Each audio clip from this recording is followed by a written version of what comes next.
Bonjour tout le monde. Je suis ravie de vous retrouver aujourd'hui dans un sujet qui m'a passionnée et qui, j'espère, saura retenir votre attention. Nous allons aujourd'hui faire un voyage dans un des lieux les plus fascinants, les plus mystérieux et peut-être aussi les plus hantés de l'histoire de France. Le château de Versailles. Derrière les dorures, les symétries parfaites et les reflets de la galerie des glaces, se cache une autre réalité. Une réalité que peu osent évoquer à voix haute. Des couloirs oubliés, des frissons dans le silence, des regards dans les miroirs. Depuis plus de 3 siècles, ce lieu semble retenir quelque chose, comme si les murs n'avaient jamais cessé d'écouter, comme si certaines présences n'étaient jamais vraiment parties. Aujourd'hui, je vous propose un voyage très particulier, un voyage à travers le temps, l'histoire, mais aussi les sensations, les témoignages, les hypothèses, un récit immersif, documenté, nourri d'archives, d'enquêtes et de récits parfois troublants. Ensemble, nous allons explorer Versailles autrement. Bienvenue dans Versailles, le royaume des ombres. Vous êtes prêts ? Alors ouvrez grand vos oreilles et laissez tomber la lumière. Ce qui va suivre ne s'explique pas toujours. Il y a des choses qu'on ne dit pas sur le papier, des choses qu'on raconte à voix basse au détour d'un escalier, quand le dernier groupe est parti, quand les grilles sont refermées, quand le silence revient. À Versailles, les témoins sont nombreux, mais rares sont ceux qui parlent. Par peur du ridicule, par crainte d'être jugés, par loyauté envers l'institution. Et pourtant, les histoires circulent. Elles ne sont pas dans les guides, elles ne sont pas dans les rapports. Elles sont dans les regards que l'on évite, dans les pas que l'on ralentit, dans les pièces qu'on contourne sans trop savoir pourquoi. Ce chapitre est leur espace. Ici, les témoins vont pouvoir prendre la parole. Agents, guides, conservateurs, artisans, visiteurs, tous ont vu, tous ont ressenti, tous ont tenté d'expliquer sans vraiment y parvenir. Je vous laisse découvrir ce qu'ils disent depuis des années, sans coordination, sans mise en scène et sans filtre.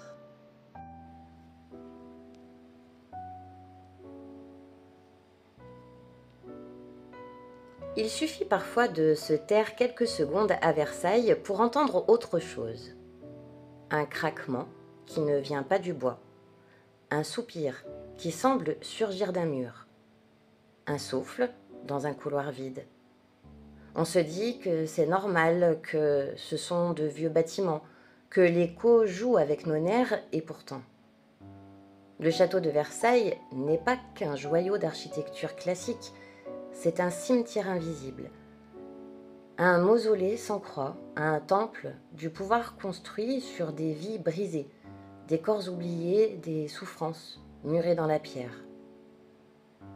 Quand Louis XIV décide, dans les années 1660, de transformer le modeste pavillon de chasse de son père en palais du roi Soleil, il ne lance pas un chantier, il déclenche un séisme. Pendant plus de 50 ans, on creuse, on terrasse, on abat des forêts entières, on draine des marécages, on dresse des murs gigantesques. Les hommes qui participent à ce projet sont des milliers. Artisans, tailleurs de pierre, porteurs, charpentiers, manœuvres. Beaucoup viennent de Bretagne, du Languedoc ou de Bourgogne, poussés par la famine, la guerre ou l'endettement. Ils travaillent de l'aube à la nuit dans des conditions extrêmes. Pas de syndicat, pas d'assurance, pas d'ambulance. Dans une lettre adressée à Colbert, datée du 12 avril 1681, l'intendant louvois signale que 2 charpentiers sont morts écrasés par un échafaudage qui céda et qu'un tailleur de pierre eut le crâne fendu par une chute de bloc. Officiellement, ces morts sont des accidents du travail. Mais officieusement, on les enterre vite. On ne tient pas de registre ou alors on les classe ailleurs. On les fait taire, comme on étouffe un scandale, car Versailles doit être parfait, éblouissant, intouchable. Et le sang, ça tache les marbres blancs. Un guide de la réserve des jardins, interrogé en 2003 par Claire Dumont dans son ouvrage Versailles entre histoire et hantise, raconte une scène étrange. En plein mois de janvier, vers 6 heures du matin, j'ai entendu des coups réguliers, comme de marteau, dans une cour pourtant vide. Ça résonnait dans la pierre. Je suis allée voir. Rien. Mais le bruit a recommencé plus loin, derrière la galerie. Il n'était pas seul. D'autres agents de sécurité ou jardiniers ont témoigné de coups secs dans les murs, de bruits de chaînes ou de silhouettes floues aperçues tôt le matin aux abords des bassins ou derrière le Grand Trianon. Des apparitions muettes, parfois habillées à l'ancienne, disparaissent dès qu'on les regarde vraiment. On pourrait les prendre pour des hallucinations s'ils n'étaient pas aussi nombreux à les décrire. Et si ces bruits n'étaient pas des signes de présence, mais des réminiscences de douleur, des échos d'un passé bâillonné. Parmi ceux qui ont donné leur vie au chantier de Versailles, il y a des anonymes, mais aussi les figures de l'élite architecturale. L'un des plus illustres, Jules Hardouin-Mansart, architecte du Dôme des Invalides et principal maître d'œuvre du château sous Louis XIV, meurt épuisé en 1708. Dans sa correspondance avec Robert de Cotte, un autre architecte royal, il écrit en 1703 « Ce palais nous épuise plus qu'il ne nous honore. Il y a dans ces murs quelque chose qui use les hommes. » Sa femme meurt peu avant lui, son fils également. Et plusieurs de ses collaborateurs subissent des accidents, des maladies foudroyantes ou des effondrements de structures. Coïncidence? Peut-être. Mais à Versailles, les coïncidences s'accumulent comme les pierres sur une tombe. D'autres architectes, comme Levaux, connaissent également des destins brisés.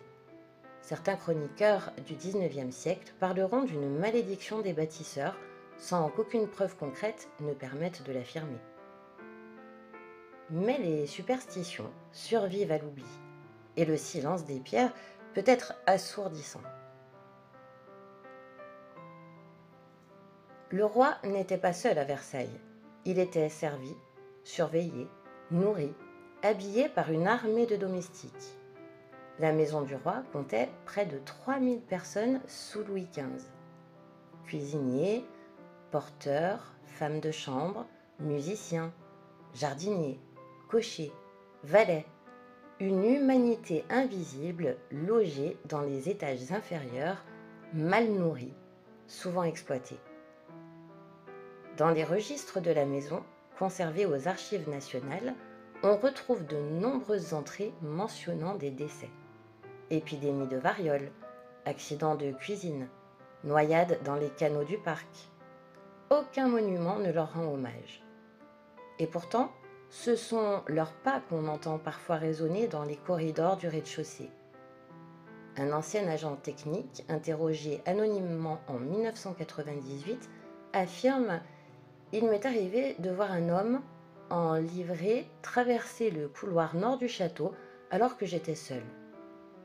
Il a disparu dans le mur. J'ai cru à une blague, mais mes collègues en ont vu d'autres. Une femme avec un plateau. Une vieille habillée comme au siècle des Lumières. » Aucun de ces phénomènes n'a été officiellement reconnu. Le château maintient une neutralité stricte, mais le personnel en parle à voix basse, comme un secret qu'on partage entre initiés.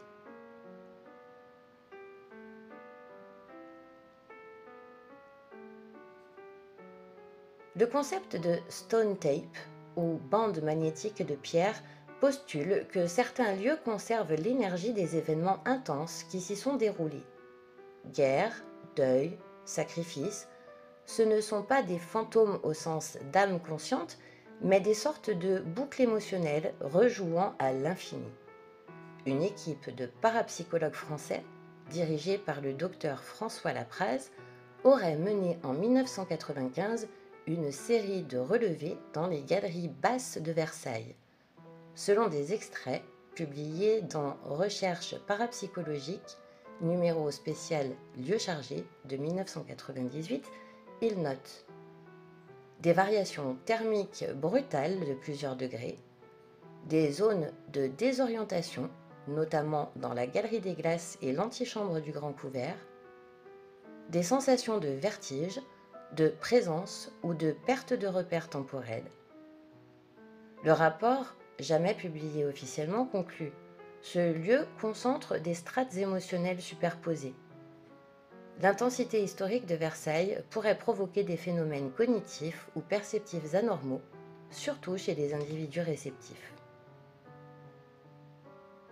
Versailles fut un rêve de marbre, mais les rêves ont un prix, et certains cauchemars ne s'effacent pas. Ce château fut construit au mépris des vies humaines sur une volonté de gloire, de domination et d'éternité. Ce qu'on oublie souvent, c'est que l'éternité peut être lourde à porter. Comme l'écrivait Pierre Lemoine dans Les Ombres de Versailles aux éditions du Cerf en 1987, les pas du roi résonnent encore, mais derrière eux, il y a ceux qu'on n'a jamais entendus. Les ouvriers, les serviteurs, les oubliés.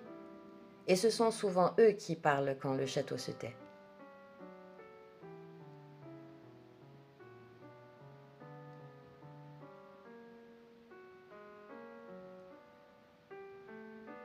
J'étais seule.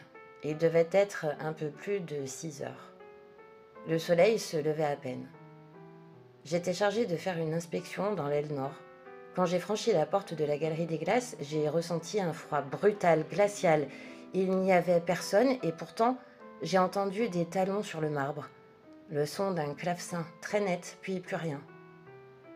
Ce témoignage est celui d'un agent de surveillance du château qui a été collecté en 1997 dans l'ouvrage de Claire Dumont, Versailles, entre hantise et histoire. C'est sans doute le plus célèbre couloir de France, la Galerie des Glaces, 73 mètres de long, 10 mètres de large, 17 fenêtres monumentales, 357 miroirs. Conçue par Jules Hardouin-Mansart à partir de 1678, elle incarne le pouvoir, le luxe, la maîtrise architecturale d'un roi absolu. Mais ceux qui ont marché ne s'y sont pas tous contentés de se regarder dans les glaces. Ce lieu est traversé chaque année par des millions de visiteurs et pourtant certains gardiens, restaurateurs ou membres du personnel rapportent une sensation récurrente. Ici, le temps ne coule pas tout à fait normalement. Ce n'est pas un simple couloir. C'est une faille, une brèche entre les siècles. Un théâtre où les échos du passé semblent rejouer, encore et encore. La galerie n'est pas qu'un décor de prestige, c'est un témoin de l'histoire en marche. C'est là que Louis XIV recevait les ambassades étrangères, là qu'il humilia les princes allemands, là que furent signés des traités, des déclarations, des alliances et des ruptures. Le 28 juin 1919, c'est dans cette même galerie que fut signé le traité de Versailles, mettant fin officiellement à la Première Guerre mondiale. Et certains historiens ont remarqué une étrange coïncidence, c'est aussi dans cette même galerie qu'en 1871, l'Empire allemand fut proclamé par Bismarck après la défaite de la France. 2 proclamations d'Allemagne dans le même espace à 48 ans d'écart. La Galerie des Glaces semble incarner à elle seule l'alternance des humiliations nationales. Jean Tullard, Versailles, Mémoire de la France, paru en 1996. Ce lieu n'est donc pas neutre. Il a été saturé d'émotions fortes, de triomphe, de haine, de douleur. Certains spécialistes pensent que cela suffit à charger un lieu, surtout s'il est fait de matériaux très réceptifs comme le marbre, le bois ou le verre. Plusieurs phénomènes inexpliqués ont été rapportés par des membres du personnel du château en dehors des heures d'ouverture au public. Voici les plus récurrents. Les sons de pas et la musique ancienne. Des talons résonnant sur le marbre, bien que personne ne soit visible. Des accords de clavecin ou de viol de gambe décrits comme lointains mais nets. Parfois des éclats de voix étouffés, en vieux français. Certains gardiens affirment que ces sons ne durent que quelques secondes puis disparaissent brusquement. Ils seraient localisés dans la portion centrale de la galerie face au grand lustre principal. Les apparitions floues.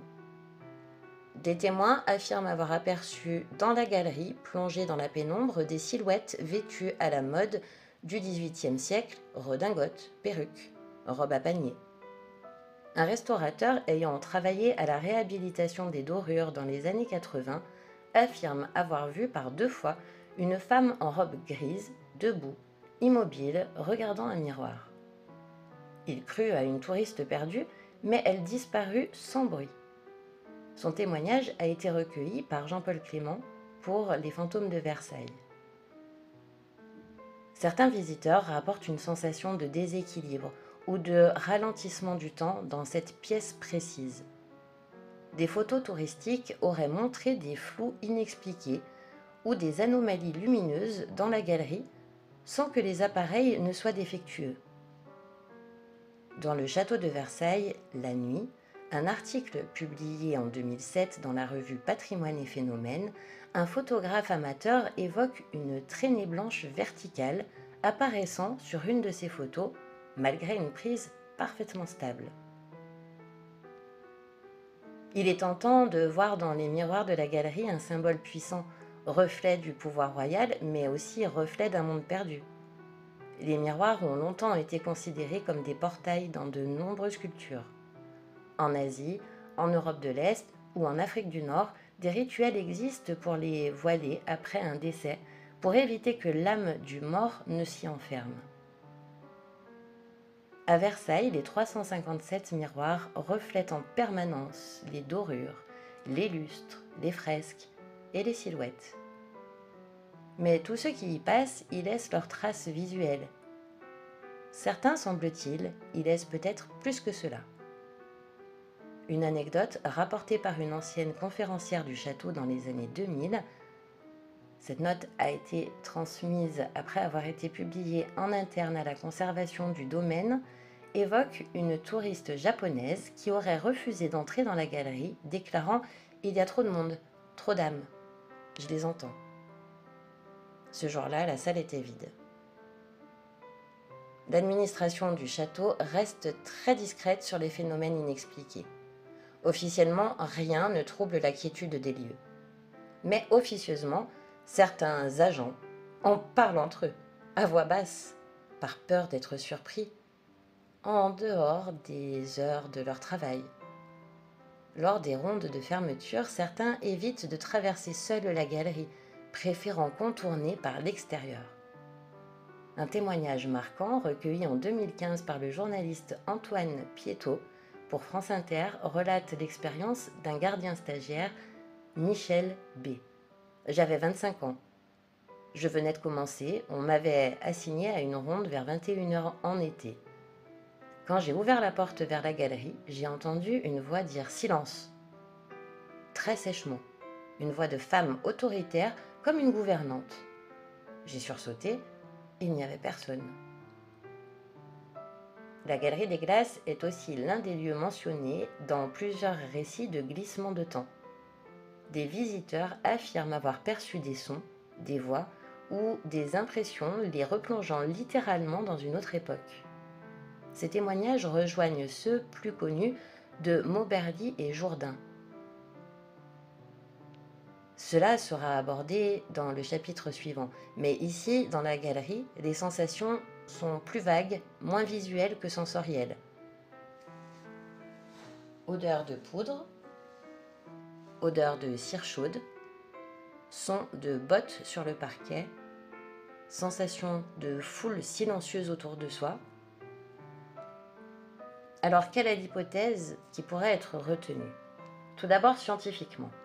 Plusieurs chercheurs, dont l'anthropologue Jacques Léonard de l'Université de Lyon 3, ont tenté d'expliquer ces phénomènes sans recours au surnaturel. L'acoustique de la galerie, avec ses surfaces réfléchissantes, miroirs, marbre, plafond voûté, pourrait créer des illusions sonores en amplifiant certains bruits extérieurs. La mémoire collective, tout le monde le sait, ce qu'est Versailles, ce qui peut induire une perception biaisée des sons ou des sensations. L'effet de suggestibilité, l'imaginaire historique peut produire des phénomènes psychologiques tels que la sensation de déjà-vu ou de présence. Mais ces hypothèses n'expliquent pas tout. Et surtout, elles échouent à réfuter les témoignages concordants d'agents formés, habitués au lieu, qui connaissent ces bruits et ces angles morts. La Galerie des Glaces est le cœur de Versailles, l'axe où le pouvoir s'affichait, s'imposait, se reflétait à l'infini. Mais le pouvoir, lui aussi, laisse des fantômes. Pas toujours spectaculaires, parfois discrets, comme une trace émotionnelle collée au mur. Le philosophe Jean Starobinski écrivait à propos de Versailles « Il s'y est joué tant de théâtre que les murs en sont devenus des acteurs et les acteurs parfois ne quittent jamais la scène. » Le 10 août 1901, le ciel de Versailles était chargé d'une lumière blanche presque trouble. Une chaleur lourde pesait sur les allées du parc, faisant vibrer l'air entre les statues et les buissons taillés. L'été battait son plein, les oiseaux étaient silencieux. Le palais principal avait déjà vu passer quelques groupes de touristes venus admirer les fastes de Louis XIV. Mais deux femmes, descendues de Paris le matin même, se détournaient du circuit traditionnel. Elles marchaient d'un pas lent, absorbées, dans la direction du Petit Trianon. Ce qu'elles cherchaient n'était pas un souvenir de carte postale, mais une impression plus subtile, un frisson de l'histoire.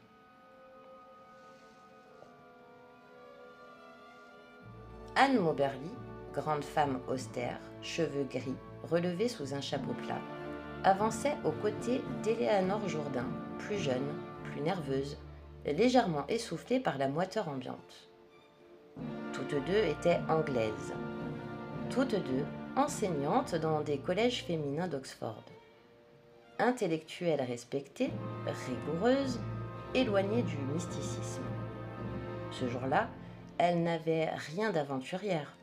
Leur but n'était pas d'explorer l'invisible, mais simplement de profiter d'une promenade paisible dans les jardins du domaine de Versailles. Rien ne laissait présager que leurs pas les mèneraient ailleurs que dans un parc royal. Et pourtant, elles quittèrent le Grand Trianon, qu'elles avaient trouvé presque décevant, trop restauré, trop officiel. Leur idée était de rejoindre le Petit Trianon à pied à travers les allées du parc. Mais très vite, elles perdirent leur chemin. Elles marchaient à l'instinct, suivant les courbes des sentiers, passant devant des haies hautes, des murs bas, des statues à demi effacées par les mousses. Il n'y avait personne d'autre autour d'elles. Aucun bruit, sinon leurs pas et le froissement de leurs robes. C'est alors qu'elles sentirent une première étrangeté. Éléanore, la première, ressentit une pesanteur dans l'air, comme si l'atmosphère elle-même changeait de consistance. Tout semblait plus lent, plus lourd. Les couleurs devenaient ternes. La lumière se voilait sans que le ciel ne s'assombrisse. Les arbres paraissaient figés, comme endormis. Anne, de son côté, avait la sensation que le silence devenait anormal, presque étouffant. Elle dira plus tard que tout semblait écrasé sous une cloche de verre. Alors qu'elles longeaient un petit bois, elles virent deux hommes debout sur le bord d'un chemin. Ils étaient vêtus d'uniformes verts avec des chapeaux triangulaires très droits, très solennels. Éléanore crut d'abord à des jardiniers ou des agents du domaine. Mais quelque chose ne collait pas. Leurs vêtements n'étaient pas ceux du personnel contemporain, ni même d'un quelconque fonctionnaire. Ils avaient des visages fermés, des traits tirés, une attitude presque théâtrale. L'un d'eux leva le bras et leur indiqua un sentier à suivre d'un geste muet. Elles obéirent sans poser de questions. Pourtant, déjà, un frisson d'inconfort s'installait. Anne se rappellera: nous aurions dû être rassurés, mais au lieu de cela, j'ai ressenti un malaise. En empruntant le sentier, elles arrivèrent près d'une maisonnette au toit bas. Une étrange bâtisse, grise, triste, à moitié cachée par les arbres. Sur le seuil se tenait un homme seul, grand, sombre, au visage marqué. Ses traits étaient si creusés, si rigides, qu'Éléanore détourna le regard, prise d'un malaise physique. Elle eut la sensation très précise, dira-t-elle plus tard, que cet homme n'était pas vivant, ou pas tout à fait. Le chemin se poursuivait, sinueux, à travers une zone du parc qu'elles ne reconnaissaient pas. Pourtant, elles avaient toutes deux étudié les plans du domaine, mais ici, rien ne correspondait. Les allées ne menaient nulle part, les arbres semblaient avoir poussé différemment. Le décor avait changé d'époque. Puis, sur une pelouse baignée d'une lumière irréelle, elles virent une femme. Elle était assise, légèrement de profil, penchée sur une feuille ou un carnet. Elle portait une robe blanche, très large, à volants. Son chapeau, à bord souple, lui cachait une partie du visage. Elle semblait absorbée dans sa tâche, indifférente à la présence des deux promeneuses. Moberly la fixa intriguée. Quelque chose dans cette image la frappa de plein fouet. Une immobilité étrange, une absence totale de modernité, comme si le personnage appartenait à une peinture ou à un souvenir. Ce n'est que bien plus tard, des semaines après leur retour à Oxford, qu'Anne Moberly, en consultant un recueil de portraits du XVIIIe siècle, affirmera avoir reconnu ce visage. Il s'agissait selon elle de Marie-Antoinette, dans une posture identique à celle représentée dans un tableau de la collection Wertmüller. Dans ce jour-là, ni elle ni Éléanore ne firent de commentaires. Elles continuèrent leur chemin, légèrement troublées, jusqu'à ce qu'une femme sortie d'un bâtiment proche vienne les accueillir et leur indiquer la sortie. L'atmosphère sembla à présent précis, se rééquilibrer. L'air redevint léger. Le silence s'éloigna. Le soleil retrouva sa brillance normale. Ce n'est que bien plus tard qu'elles se rendirent compte que ce qu'elles avaient vécu était paranormal. D'abord, une impression partagée de malaise, de bizarrerie. Puis, en comparant leurs souvenirs, des détails surgirent que ni l'une ni l'autre n'avaient envie de prendre à la légère.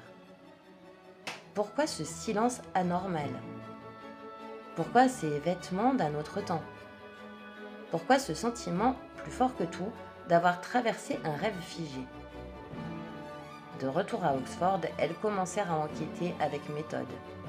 Elles étudièrent les plans anciens du domaine, notamment ceux de 1783 conservés à la Bibliothèque nationale de France. À leur grande surprise, certaines des allées qu'elles avaient empruntées ne figuraient que sur les cartes du XVIIIe siècle.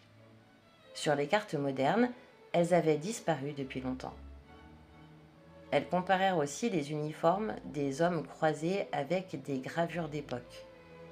Il s'agissait bel et bien de gardes du corps de la maison royale, reconnaissables à leurs casques verts et leurs chapeaux tricornes. Peu à peu, les indices s'accumulaient.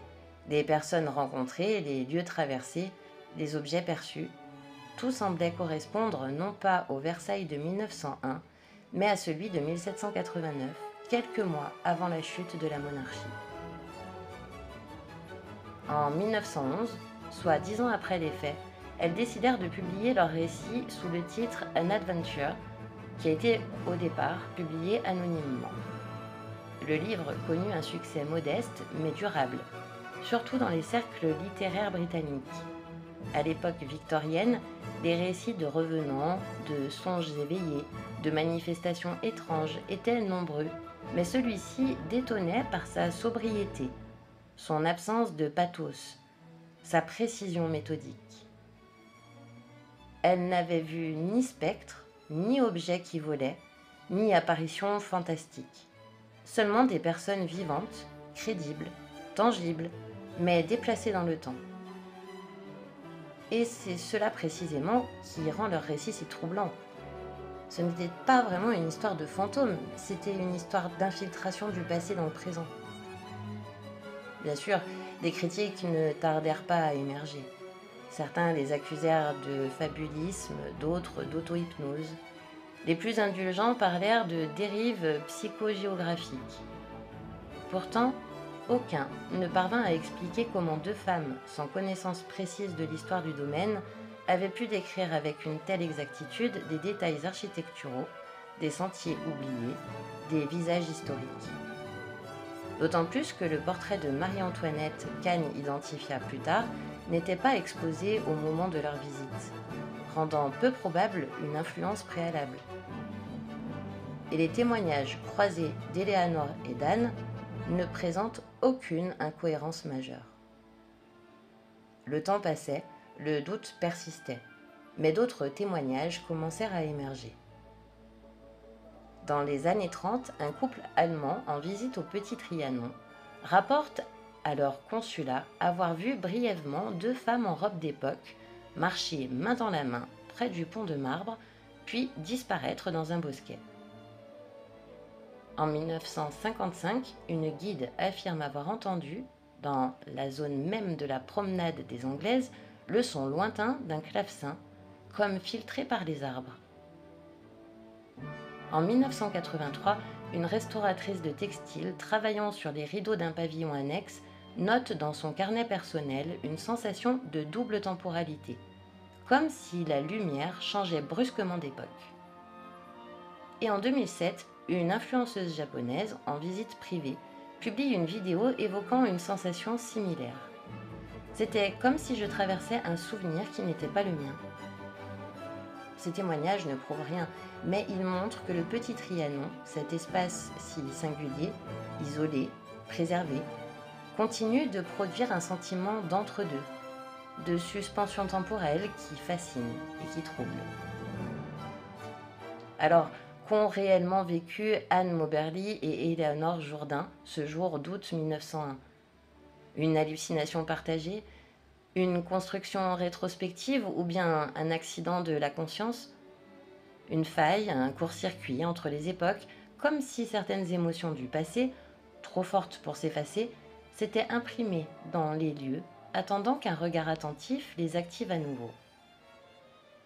Peut-être Versailles ne garde-t-il pas seulement des souvenirs, peut-être les rejoue-t-il pour qui sait les voir.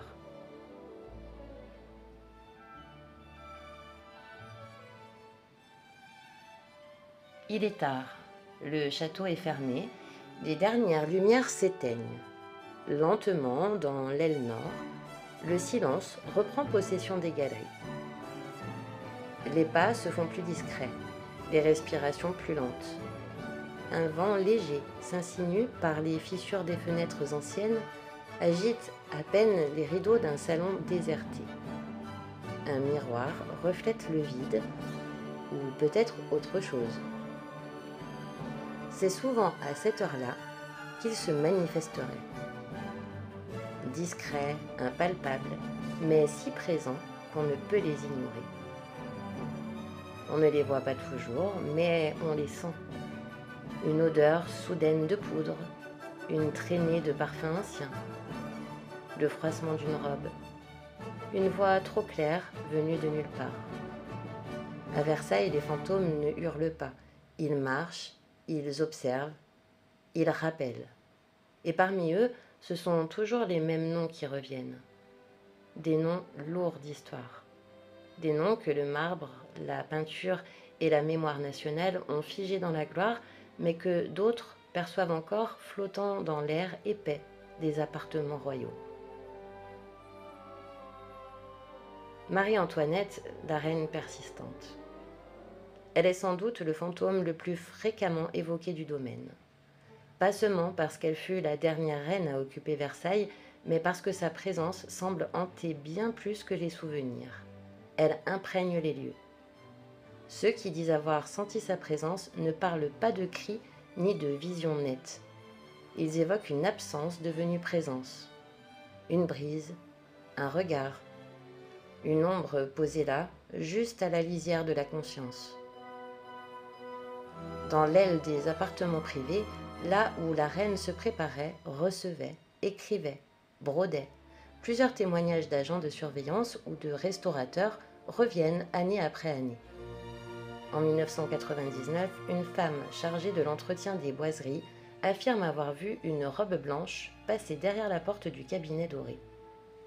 Elle était pourtant seule dans cette aile du château. Elle pense d'abord à une collègue, mais il n'y avait personne d'autre dans l'étage.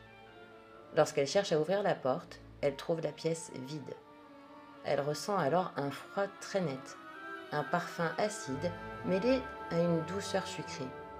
Quelque chose d'indéfinissable, mais clairement ancien. En 2004, un guide conférencier raconte avoir entendu des pas précipités derrière lui alors qu'il fermait les salons privés à la fin de la journée. Il se retourne, persuadé qu'un visiteur s'est perdu. Mais le couloir est vide. Seul un chandelier se balance légèrement, sans courant d'air visible. Plus troublant encore, en 2007, un technicien du son, en repérage pour un documentaire de la BBC, s'intéressant à la musique baroque, enregistre une séquence sonore non identifiée. Le microphone, resté actif dans la chambre de la reine durant une pause, capte un bruit discret de tissu froissé puis un soupir. L'équipe croit d'abord à une contamination, mais aucun autre micro n'a enregistré la même chose. Ce qui revient dans tous les témoignages liés à Marie-Antoinette, c'est cette sensation de proximité émotionnelle. Comme si l'angoisse de ces derniers mois, sa solitude, ses doutes, s'étaient condensés dans les murs. Ceux qui la sentent ne décrivent pas la reine triomphante, l'icône à la rose. Ils parlent d'une femme inquiète, pressée, lasse, une silhouette qui traverse, observe, revient peut-être là où elle fut la plus heureuse ou la plus vulnérable. Le petit Trianon, dont elle fit son refuge intime, est l'un des lieux les plus associés à ces apparitions. Outre l'épisode célèbre de 1901, d'autres visiteurs ont signalé encore récemment des voix étouffées, des parfums floraux surgissant sans cause ou même une sensation de regard posé sur eux. La reine serait donc toujours là, pas comme un fantôme effrayant, mais comme une ombre fidèle, une présence d'émotion, une survivance de mémoire. Si Marie-Antoinette incarne la mélancolie, Madame de Montespan, elle, évoque le mystère. Favorite de Louis XIV, femme d'une grande beauté, d'une ambition féroce, elle fut la reine de l'ombre, la femme la plus puissante de France pendant plus de 10 ans. Mais son nom est aussi associé à l'un des épisodes les plus sombres de l'Ancien Régime, l'affaire des poisons. Cette affaire qui éclate en 1679 révèle un réseau de sorcellerie, de messes noires, de pratiques occultes impliquant des nobles, des prêtres, des empoisonneuses et peut-être la Montespan elle-même. Des témoignages de l'époque l'accusent d'avoir eu recours à des rituels avec la célèbre Lavoisin pour maintenir l'amour du roi. Des messes noires, dit-on, auraient été célébrées dans les caves de Versailles ou aux abords du parc. Des enfants sacrifiés, des poudres versées dans les boissons, des statues de cire transpercées d'aiguilles. Rien n'a jamais été prouvé. Mais l'ombre de la Montespan, soupçonnée mais jamais condamnée, plane encore sur certains recoins du domaine. Plusieurs témoignages signalent une présence oppressante dans une certaine galerie secondaire, notamment près de l'ancienne chambre qu'elle occupait. Une ancienne costumière du domaine évoque un rire bref, glaçant, entendu dans une pièce fermée. Un gardien de nuit aurait aperçu à plusieurs reprises une silhouette en robe très ample, coiffée d'une perruque massive, qui traverse un couloir avant de disparaître à l'angle. Mais ce ne sont pas tant les apparitions que les sensations qui frappent ceux qui disent croiser la Montespan. Une sensation de malaise, de chaleur suffocante, de colère rentrée. Une présence plus agressive que celle de la reine, plus revendicative. Certains parlent même de battements de cœur entendus à l'oreille, comme si quelque chose ou quelqu'un cherchait à imposer sa présence, à exiger d'être entendu. Le nom de Montespan n'est plus écrit sur les murs, mais son souffle peut-être s'y attarde encore. Louis XV est souvent oublié dans la mémoire populaire. Ni bâtisseur comme Louis XIV, ni tragique comme Louis XVI, et pourtant il régna plus longtemps que tous les autres dans un Versailles à la fois éclatant et décadent. Ce qu'on retient de lui, ce sont ses maîtresses, ses caprices, ses dépressions. Ce roi d'apparence lisse mais tourmenté qui aimait s'isoler dans ses petits appartements, loin de la foule de la cour.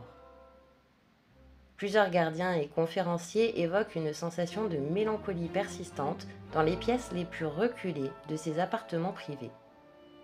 Il ne s'agit pas d'apparitions nettes, mais d'un sentiment écrasant de solitude, de fatigue, comme si l'air lui-même portait la trace de ces silences. Un gardien vétéran, interrogé en 2001 par un journaliste du Figaro, affirme avoir entendu à plusieurs reprises le son d'une canne heurtant le sol dans un couloir désert. Une canne en bois, au rythme régulier comme un vieillard qui marche lentement. Mais jamais il n'a trouvé la source de ce bruit. D'autres témoignages parlent d'une odeur persistante de poudre et de musc, très brève, surgissant soudainement dans certaines pièces avant de disparaître aussitôt. Des odeurs d'époque que l'on retrouve plus jamais nulle part à notre époque actuelle. Le fantôme de Louis XV, s'il existe, ne semble pas vouloir se montrer. Il se laisse deviner à travers les détails discrets, presque intimes. Un parfum, un pas lent, une fatigue. Que ces trois figures royales ont en commun, c'est qu'elles ne hantent pas Versailles comme des spectres terrifiants. Elles habitent les lieux, leurs fantômes ne hurlent pas, ne surgissent pas, ils persistent. Ils infusent les murs, ils transforment l'atmosphère. Il ne s'agit pas de visions nettes ou de manifestations spectaculaires, mais de traces émotionnelles, de fragments de vie, de mort, d'angoisse, d'amour suspendus dans l'espace comme une musique à peine audible. Les théories modernes parlent de mémoire résiduelle, d'enregistrements émotionnels laissés par des événements intenses dans les lieux hautement chargés. D'autres évoquent des rémanences conscientes, des entités conscientes d'elles-mêmes qui reviendraient hanter les lieux où elles ont été heureuses ou détruites. Et si Versailles, ce monument vivant, n'était pas seulement un décor figé mais une scène encore habitée.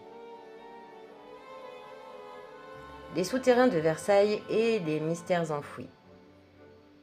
Quand on pense à Versailles, on pense à la lumière, à l'or, au miroir, au jardin baignant dans la clarté géométrique du classicisme français. On pense au faste, à la transparence, aux grandes allées droites qui mènent au soleil comme une prière d'architecture adressée au ciel. Mais ce qu'on oublie, c'est que ce monument de surface repose sur un second Versailles invisible, souterrain et oublié. Un monde de couloirs, de caves, de salles abandonnées, de galeries creusées à l'abri des regards. Un monde de pierre et d'humidité que peu de visiteurs soupçonnent. Et pourtant, Ceux qui y ont mis les pieds parlent tous d'une sensation étrange, immédiate, presque instinctive. Ici, quelque chose reste. Sous les pavés de marbre et les parquets cirés, il existe un réseau complexe de souterrains, caves, canalisations, salles de service et galeries techniques qui parcourent les entrailles du château. Certains servent encore discrètement à la logistique, circulation du personnel, stockage, entretien. Mais d'autres sont fermés depuis des décennies, voire des siècles. On y accède parfois par des portes dérobées, des escaliers en colimaçon, des trappes dissimulées sous les tapis. Les plus anciennes de ces structures remontent à la première extension du château par Louis XIV entre 1660 et 1680. On y construisit des caves pour conserver les vins, des réserves pour le charbon, des égouts en briques, des conduites d'eau alimentées par la machine de Marly. Plus tard, sous Louis XV et Louis XVI, le réseau fut élargi. Nouvelles caves, nouveaux couloirs. Dans certaines zones, les plans du sous-sol ne sont plus exacts. Les archives de la direction du patrimoine en témoignent. Certains tracés manquent, d'autres sont approximatifs. Des accès ont été murés, sans qu'on en garde le souvenir. Des galeries ont été creusées puis condamnées. En 1992, lors de travaux pour un système de ventilation, une équipe de techniciens découvre une porte en pierre scellée à l'arrière d'un local technique. Derrière elle, une pièce voûtée, vide, inconnue des plans. Il existe peu de témoignages publics sur ces mondes souterrains, mais dans les coulisses, les techniciens, les agents, les ouvriers de restauration parlent volontiers de ce qu'ils ont vu, senti et entendu dans ces endroits. Un ouvrier retraité, interrogé par un journaliste du Monde en 2003, évoque une intervention sous l'aile nord. Il fallait réparer une canalisation ancienne. On a ouvert une trappe et descendu une échelle de fer. En bas, il faisait 10 degrés. L'air était sec. Les murs suintaient à certains endroits, mais c'était surtout le silence qui nous a frappés. Un silence total, comme un vide étanche. On est tombé sur un couloir de pierre, pas sur les plans. Il allait tout droit, puis tournait. Au bout, il y avait une sorte de niche creusée. Dedans, un vieux seau en bois et une corde. Une corde suspendue, sans rien autour.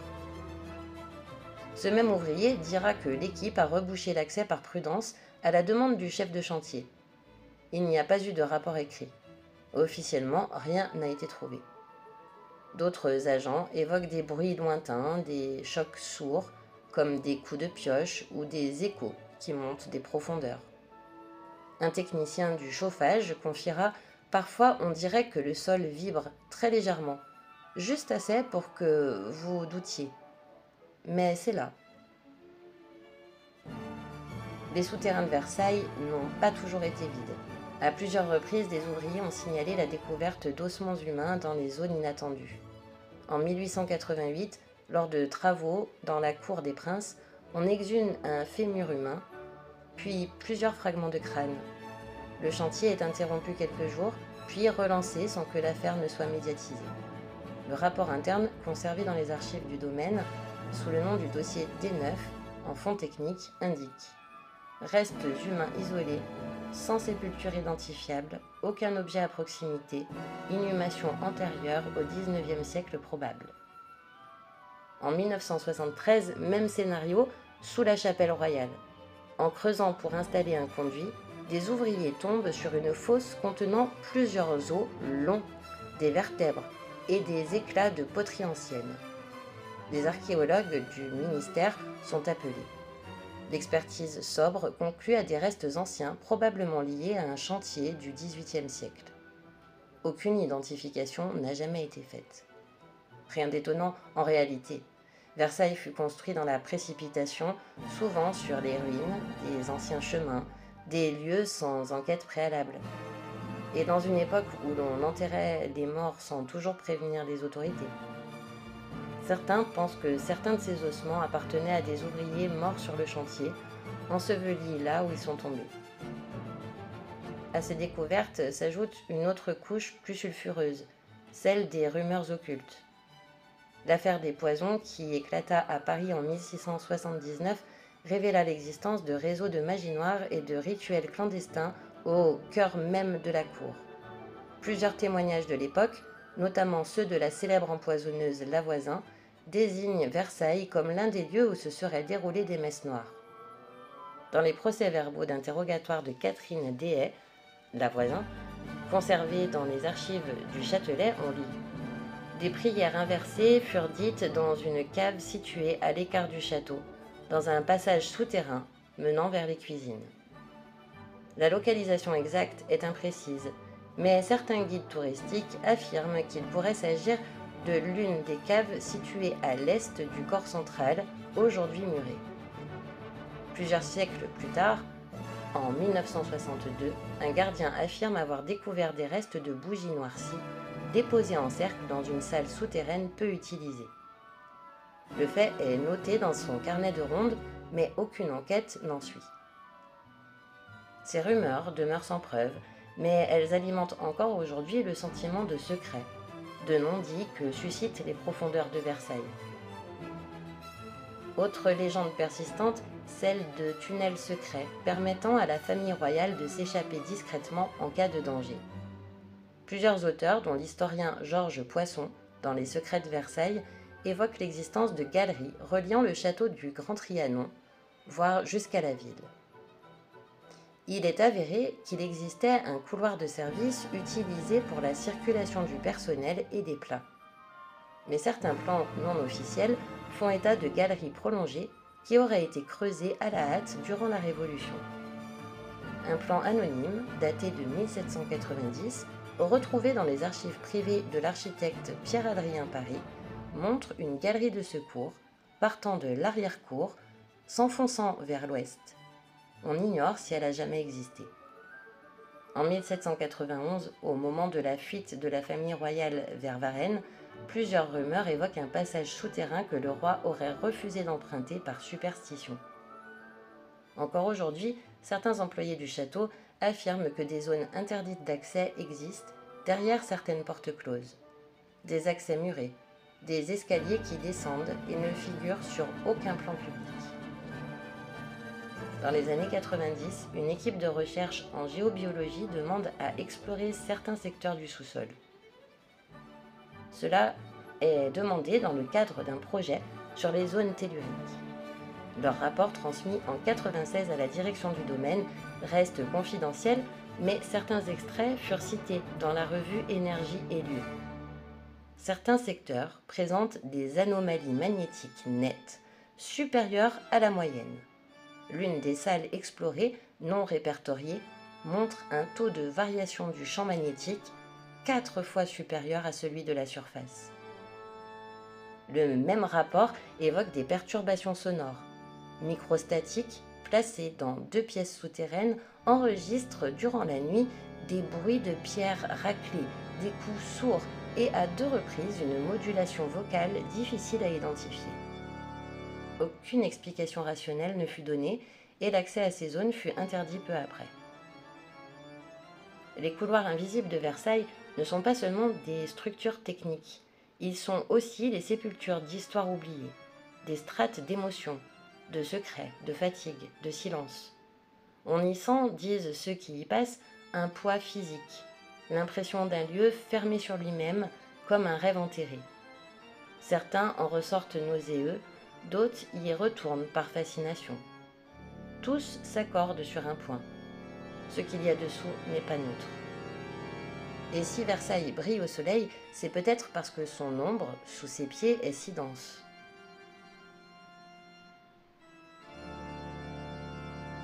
Il y a des lieux où l'histoire a été jouée avec faste, d'autres où elle a été subie par la douleur. Versailles, en vérité, est des deux. Car si ses ors, ses colonnades et ses fontaines murmurent encore les fastes du pouvoir absolu, ils n'ont jamais cessé non plus de retenir l'écho d'une chute. Et cette chute ne fut ni douce, ni abstraite. Elle fut brutale, sanglante et impitoyable. Et surtout, elle laissa des morts, des morts que nul ne commémore, des morts sans statue, des morts dissoutes dans les murs.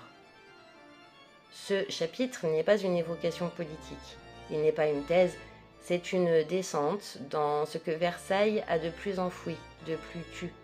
Car si les archives ont été nettoyées, si les planchers ont été cirés, certains gardiens, certains ouvriers, certains restaurateurs disent encore, sans oser trop l'affirmer, quelque chose de violent est resté ici.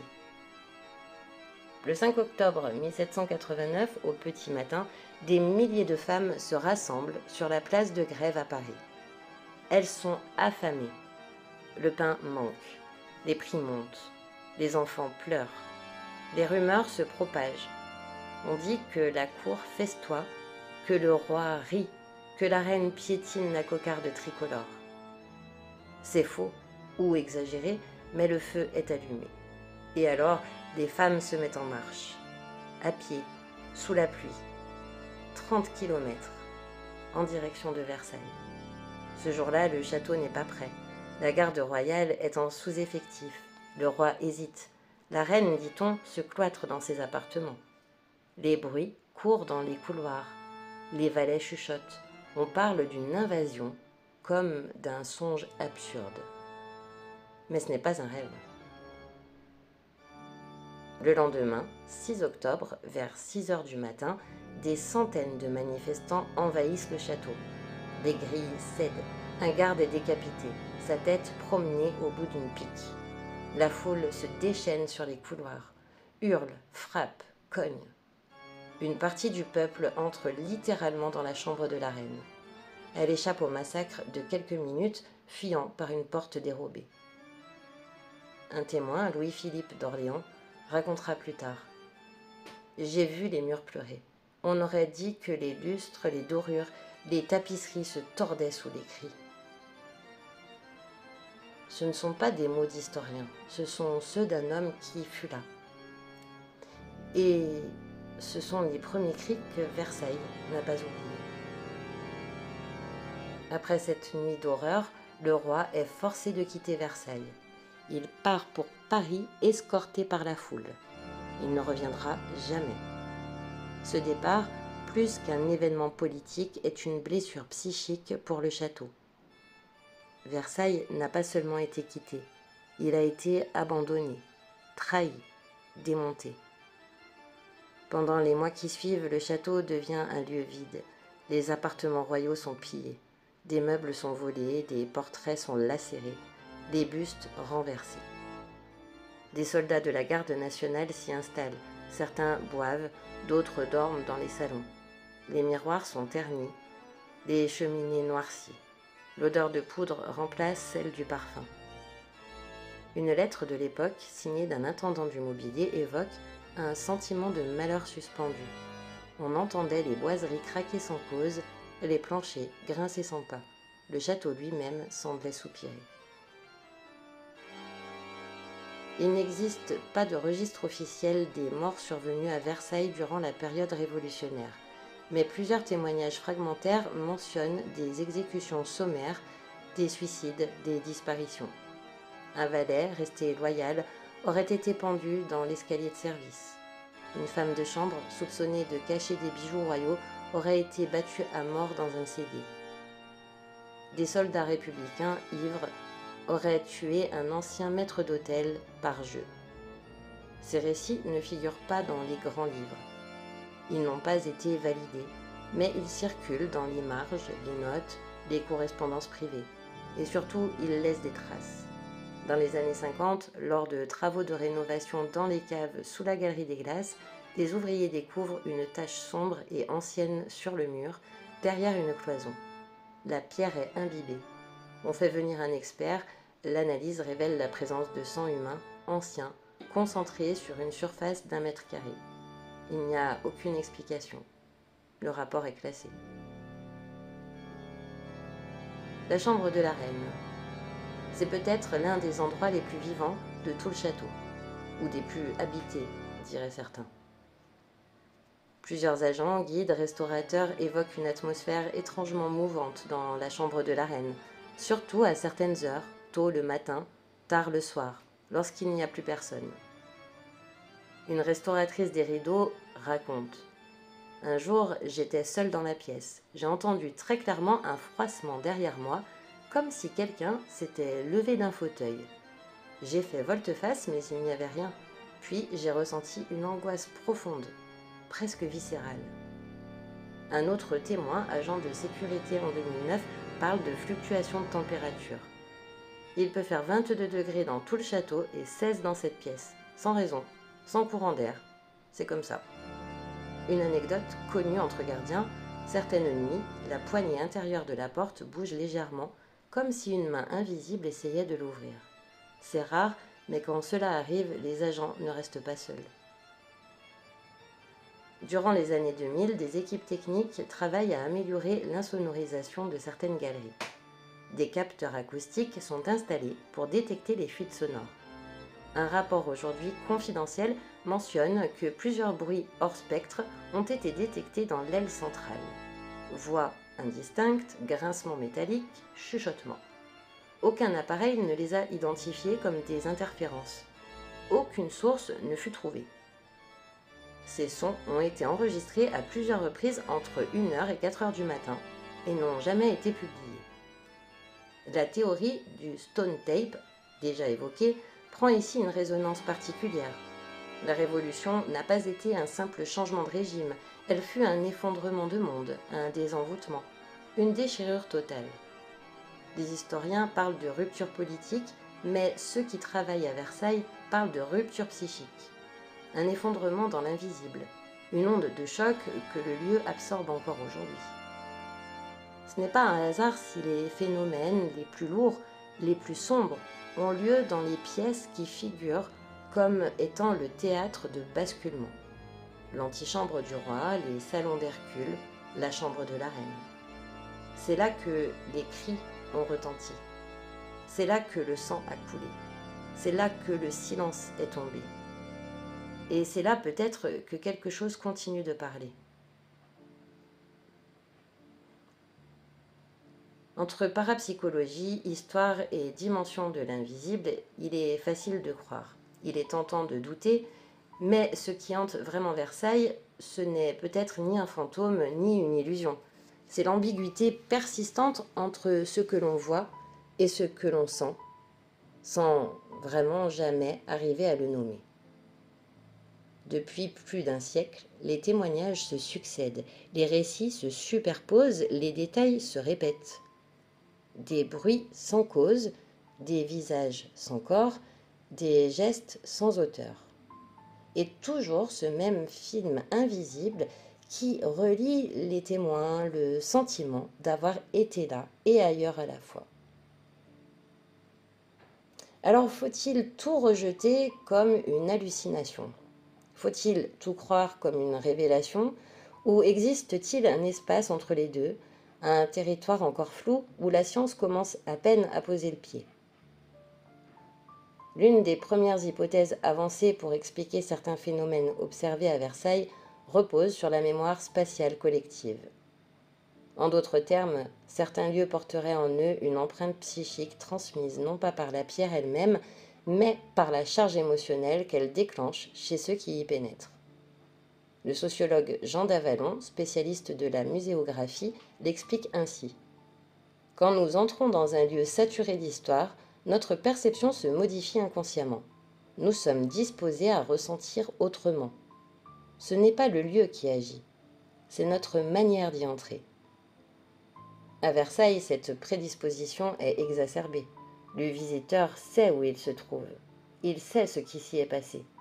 Il a en tête les images de Marie-Antoinette, du roi Soleil, de la Révolution.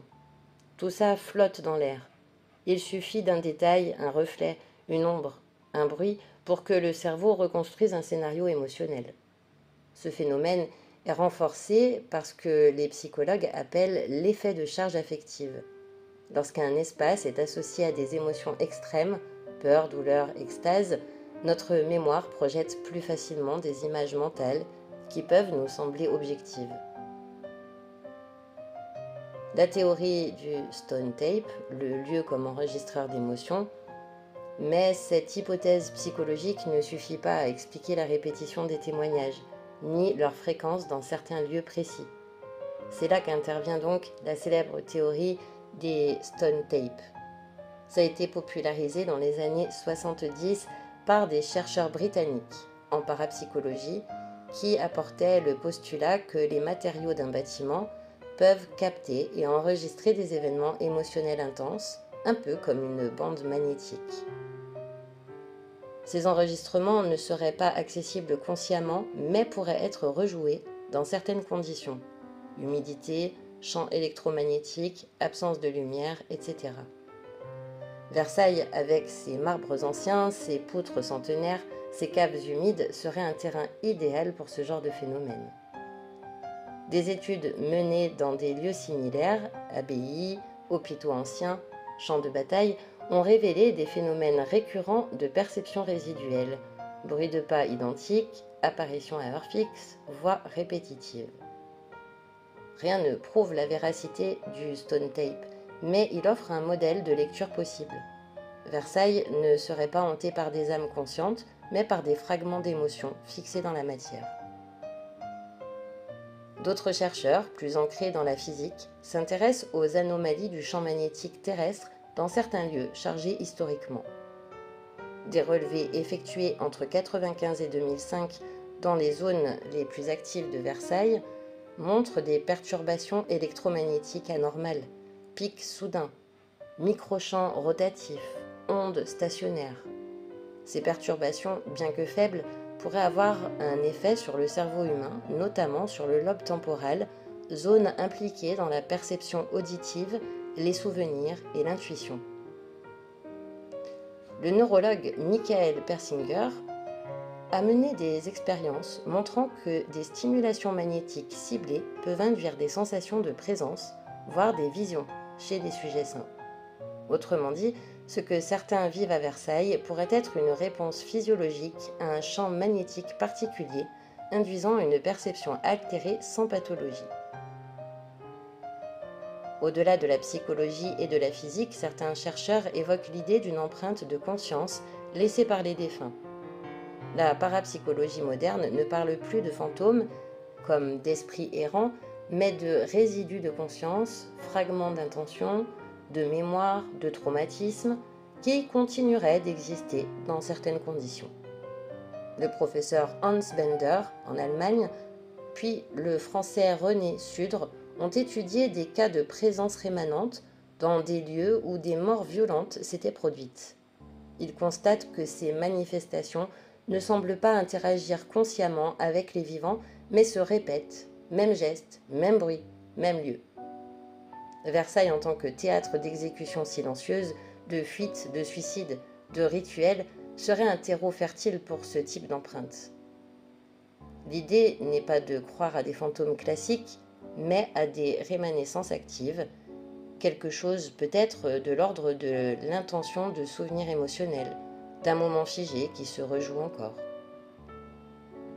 Certains auteurs, comme Jacques Vallée ou Rupert Sheldrake, évoquent des hypothèses plus extrêmes. Et si le temps lui-même n'était pas linéaire? Et si certains lieux, certaines conditions pouvaient produire des effets de superposition temporelle? C'est ce qu'auraient vécu Mauberly et Jourdain en 1901 dans l'affaire du Petit Trianon. Non pas une illusion dans ce monde, ni une vision, mais un chevauchement temporaire de deux réalités, un glissement d'époque, comme si le passé avait croisé le présent durant quelques minutes. Ces hypothèses ne reposent pas sur des preuves expérimentales solides, mais elles gagnent en visibilité à mesure que la physique quantique remet en cause notre perception classique de l'espace-temps. Et si Versailles n'était pas seulement hanté, mais poreux? Et si certains lieux, à certains moments, laissaient filtrer quelque chose? Peut-être Versailles n'est-il pas un lieu hanté au sens traditionnel. Peut-être est-il un laboratoire de la mémoire, un lieu de résonance, un champ d'expérimentation involontaire. Il concentre tout ce qui rend les phénomènes inexpliqués possibles. Une architecture ancienne, lourde, résonante, une densité d'émotions humaines hors du commun, des morts violentes et niées, des matériaux sensibles et un imaginaire collectif universel. Ce que disent les sciences, même dans leur hésitation, c'est que nous ne percevons dans les lieux de Versailles pas forcément une erreur. C'est parfois une autre forme de réalité, une résonance, une lecture du monde différente. Il y a des choses qu'on ne dit pas sur le papier, des choses qu'on raconte à voix basse, au détour d'un escalier. Dans le dernier groupe,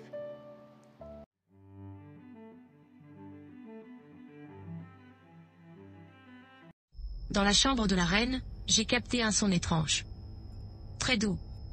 Comme une mélodie au clavecin, mais désaccordée.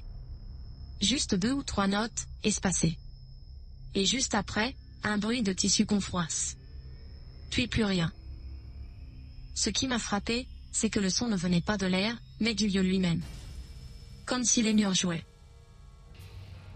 Un témoignage marquant, recueilli en 2015 par le journaliste Antoine Prieto pour France Inter, relate l'expérience d'un gardien stagiaire, Michel B. J'avais 25 ans. Je venais de commencer. On m'avait assigné à une ronde vers 21h, en été. Quand j'ai ouvert la porte vers la galerie, j'ai entendu une voix dire « Silence ». Très sèchement. Une voix de femme, autoritaire, comme une gouvernante. J'ai sursauté. Il n'y avait personne. Un témoignage marquant, recueilli en 2015 par le journaliste Antoine Prieto pour France Inter, relate l'expérience d'un gardien stagiaire, Michel B. J'avais 25 ans. Je venais de commencer. On m'avait assigné à une ronde vers 21h, en été. Quand j'ai ouvert la porte vers la galerie, j'ai entendu une voix dire « Silence ». Très sèchement. Une voix de femme, autoritaire, comme une gouvernante. J'ai sursauté. Il n'y avait personne.